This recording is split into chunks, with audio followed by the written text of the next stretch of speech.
sizi ziyaret edince moralinizi düzeltmek için ziyaret etmedim. Yani zaten moraliniz bozulmaz, yani ben inanıyorum bozulmaz.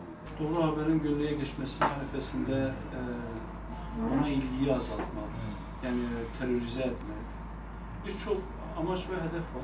Şimdi dedim o sosyal medyada düşen o ifadeler üzerine diyor bugüne kadar doğru yazmayan ama ismine doğru haber koyan.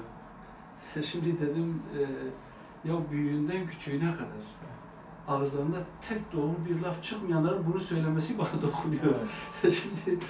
Şimdi demek ki onlara göre doğru kriteri farklı bir şeydir. Tamamen. Yani doğru kriteri farklı bir şeydir. Ha. Onların yalanlarının şakşakçısı olursan yani bu doğru, bu güzel. Ama hakikaten doğrunun yanında olursan kendilerine göre bu doğru değil. Yani bunların yaşam alanları da kaostur, sıkıntıdır, dağdağadır, problemin yaşandığı ortamlardır.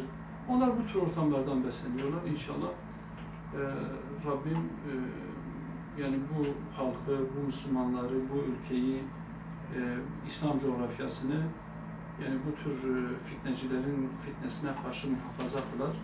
Bu bizim ayaklarımızı da, Müslümanların ayaklarını da sabit kılar diye düşünüyoruz.